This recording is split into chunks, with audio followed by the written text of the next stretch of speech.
Pada pertemuan kali ini kita akan membahas materi tentang menemukan unsur karya fiksi. Yang pertama kita akan membahas tentang unsur intrinsik. Kalian tahu unsur intrinsik karya fiksi ada berapa? Ada?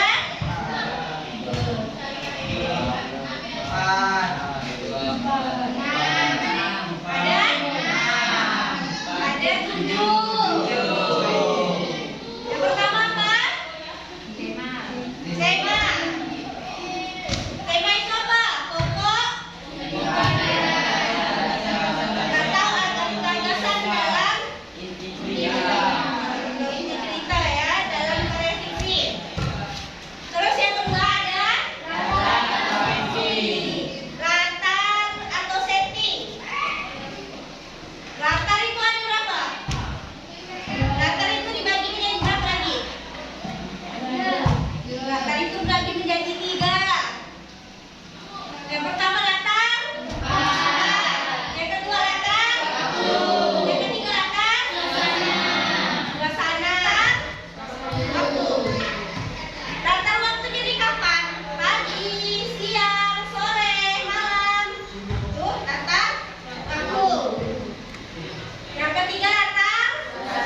Abdi membantu seorang ibu yang ingin menyeberang jalan.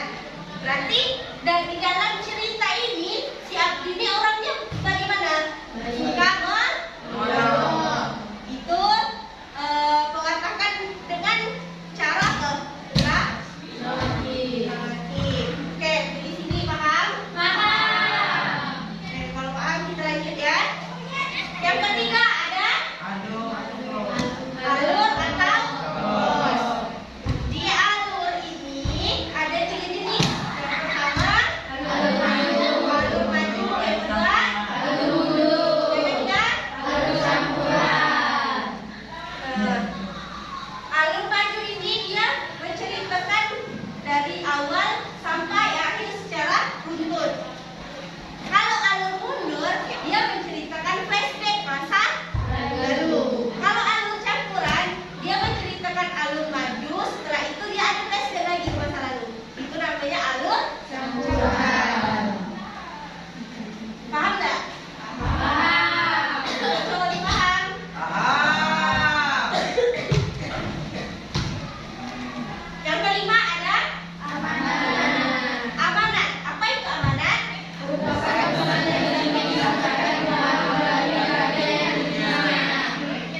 Menyampaikan pesan atau amanat dengan karya yang ditulis. Siapa yang menyampaikan ini? Pengarang. Di dalam sebuah cerita tuh, apalagi cerita inspiratif ya. Kalau cerita inspiratif itu udah pasti kayak menyampaikan sebuah amanat. Seperti cerita Baling Kundang. Kalian tahu cerita Baling Kundang? Tahu. Apa cerita amanat yang bisa kalian petik? Apa kesimpulan yang bisa kalian petik dari itu? Nah, amanat yang disampaikan oleh pengarang itu apa? Jangan durhaka kepada orang tua.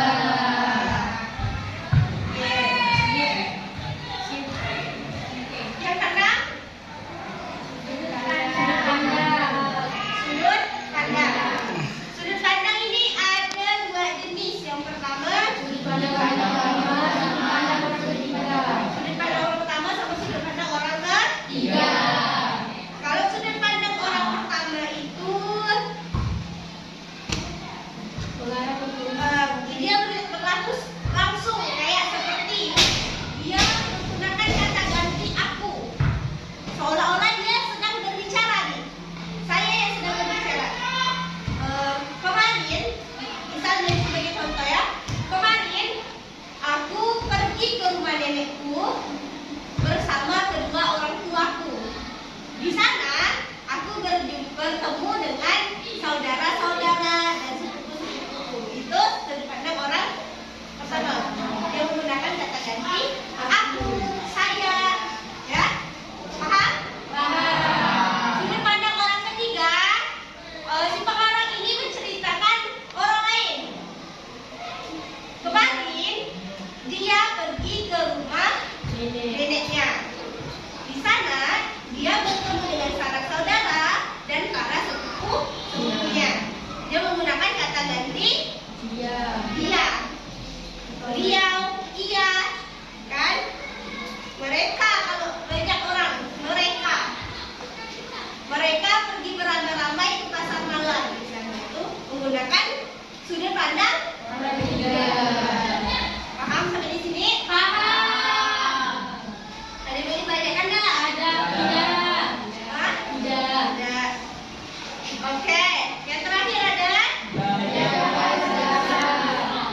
gaya bahasa bisa menjadi ciri khas dari sebuah karya sastra karena setiap pengarang memiliki gaya bahasa yang berbeda-beda. Ya, gaya bahasa tuh ada banyak kan? Kemarin kita juga sudah mempelajari tentang gaya bahasa kan? Ada yang menggunakan majas, kata-kata kiasan maupun peribahasa.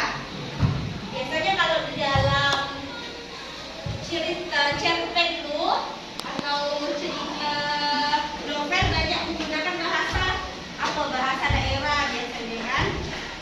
Kan tidak semua pengarang itu menggunakan bahasa daerah, tidak menggunakan bahasa yang sama ya.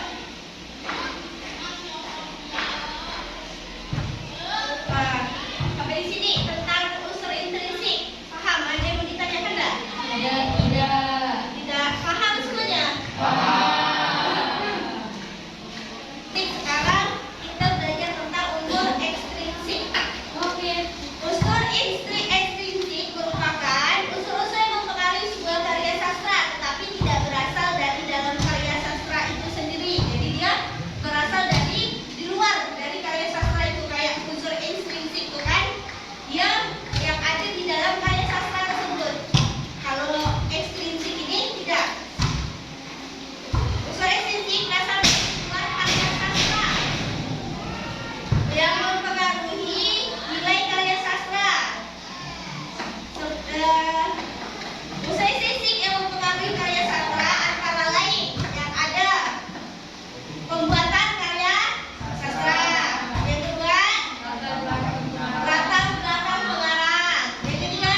Sige.